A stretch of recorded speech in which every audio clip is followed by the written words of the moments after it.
My first K moment. What I should think that my first K moment was. Was it Full House, Boys Over Flowers, or Lovely Rana? Full House is something that I watched in 2014. Once in every 2 to 3 years, I used to just rewatch it. Last year, just like the past decade, I decided to watch Full House again on Netflix.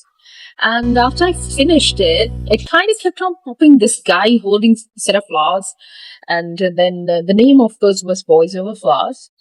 It's a name that I knew because even though I never, watched it, but in Sri Lanka, Boys Over Flowers for a long time was a very common household name, especially Gujumpio.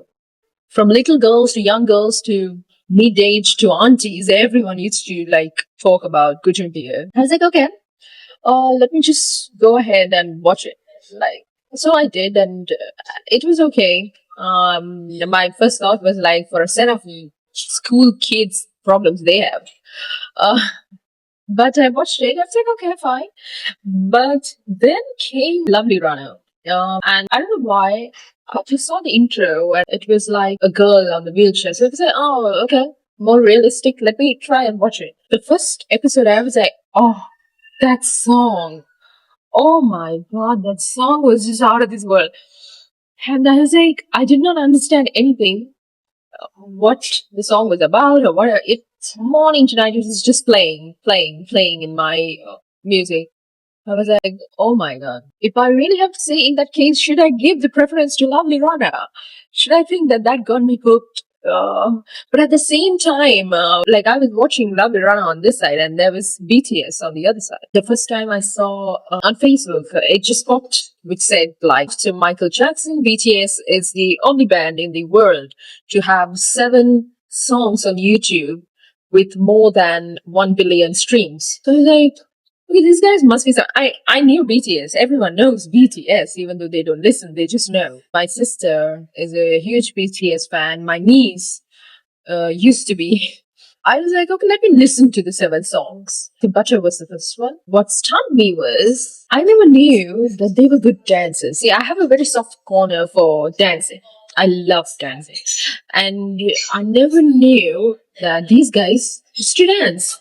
So I was like, oh, they're good dancers. Leave the side about them being like singers, performers. I was like, oh, they're a set of great dances. So then one after the other, I was just looking at the videos and I was like, okay, now I get it. And I think one of the band members says, if you get the taste of BTS, there's no going back. So I guess he was right. And that's exactly what happened to me. So Lovely Runner, BTS, all happened at the same time. So I don't know whom I should just give the preference of being my first K moment.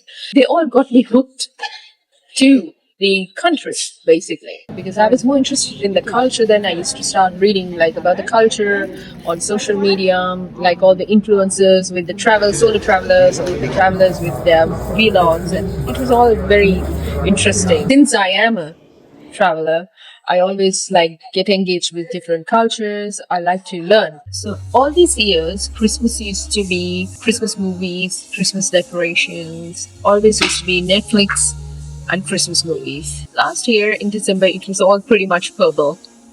My room for the first time became purple. Everyone who knows might know from where I got that. My best friend gifted me the astronaut with the LED lights, with the purple one. So it was all things that I picked up from BTS or Jungkook. I liked his lives where the light is going from the background. It's quite cute actually. So I kind of got hold of it. So the first time I visited a Korean cultural event was when the embassy of South Korea in Sri Lanka had this paint exhibition. I was all alone, and it was pretty much like breaking the ice kind of moment. For an introvert like me, it was like something that I did for the first time. I went there. I was still reluctant because I was just the only one over there on my own because everybody else were like small cliques. And then I overheard this Korean lady speaking in Sinhalese, my mother tongue, and looked at her and I thought, you know what, I should just go and talk to her. And I walked up to her and I asked her, like, are you like teaching the language here or something? Because all the others who were attending the event pretty much like called her by Miss. So in Sri Lanka, Miss or teacher, some said teacher, so obviously I knew, but some said Miss.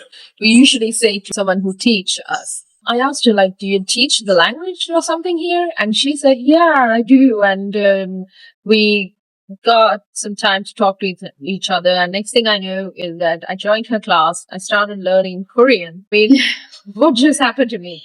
I still ask myself because it's only been 5.5 months since I watched and got hooked towards the culture. So I joined the program. I started learning, and I never thought that after this many years I will have the energy to learn a new language. But it was pretty easy and pretty catchy. Or maybe it's just the way that she taught. Learned the very basics. I was so happy to learn something new, and it was really challenging. I met new people through it. I didn't just fall in love with Korea. I found a whole new part of myself.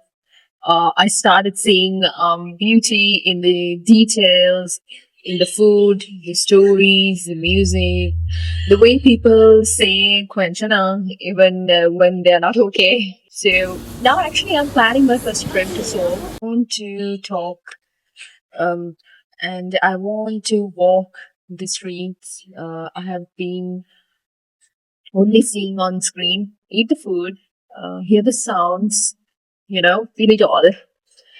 My first key moment didn't just change my playlist or anything as such. It changed how I live, how I dream, and how I see the world.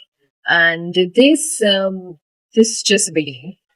What my first key moment is, I think I could just tell you all to decide it, because I'm gonna give the credit to all of these little moments, like whether it was the K dramas or BTS or the culture on its own.